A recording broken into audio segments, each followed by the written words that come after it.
আসসালামু আলাইকুম। ফুটবলের সর্বোচ্চ ব্যক্তিগত মর্যাদা ব্যালন ডি'অর। বিগত এক বছরের পারফরমেন্সের ওপর ভিত্তি করে দেওয়া হয় এই সম্মাননা।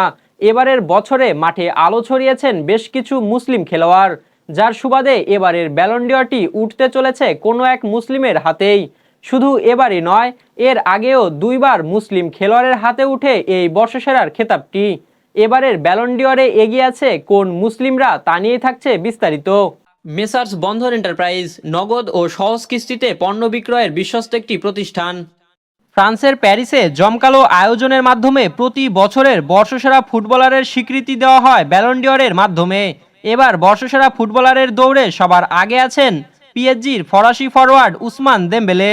পিএসজির হয়ে ইউরোপিয়ান ট্রেবল সহ ঘরোয়া শিল্ড জয়ের মধ্য দিয়ে ইতোমধ্যেই 4টি শিরোপা নিশ্চিত করেছেন এই মুসলিম খেলোয়াড়।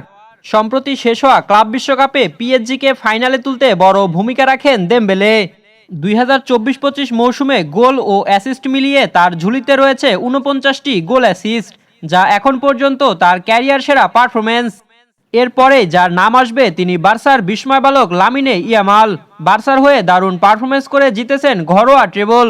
2024-25 মৌসুমে কাতালানদের হয়ে সব প্রতিযোগিতা মিলিয়ে 55 ম্যাচে 18 গোল ও 25 অ্যাসিস্ট মিলিয়ে 43 গোলে অবদান রাখেন এই মুসলিম খেলোয়াড়।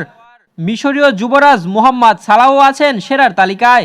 34 গোলের সঙ্গে 23 অ্যাসিস্টে 57 গোলে অবদান রেখে দলকে জিতিয়েছেন ইংলিশ প্রিমিয়ার লিগ। তাই বলাই যায়, সবকিছু ঠিক থাকলে ইতিহাসে তৃতীয়বারের মতো ব্যালন ডি'অরের পুরস্কার উঠতে যাচ্ছে মুসলিম খেলোয়াড়ের হাতেই। এর আগে মুসলিম খেলোয়াড় হিসেবে দুইজন জিতেছিলেন বর্ষসেরা ফুটবলারের পুরস্কার। 2021-22 মৌসুমে ক্লাব ও জাতীয় দলের হয়ে 56 ম্যাচে 55টি গোল ও 16টি অ্যাসিস্ট করে ব্যালন ডি'অর জিতেছিলেন কারিম বেনজেমা। সেই সঙ্গে জেতেন 4টি শিরোপা।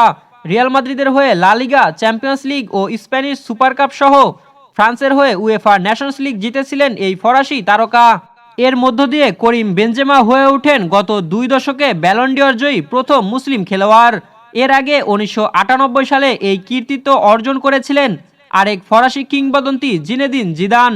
তবে এই তালিকায় ছিল আরও একজনের নাম, তিনি লাইবেরিয়ার জর্জ উইয়া, যিনি 1995 সালে এসি মিলানের হয়ে খেলার সময় ব্যালন ডি'অর জয় করেছিলেন। পরে অবশ্য তিনি আবার খ্রিস্টান ধর্মে ফিরে যাওয়ায় তার নাম নেই এই তালিকায়। আপনাদের কি মনে হয়, অবশেষে এবারের ব্যালন ডি'অর উঠবে কার হাতে? জানাবেন ভিডিওর কমেন্টে। রাহুল আলামিন, বিডিআই স্পোর্টস।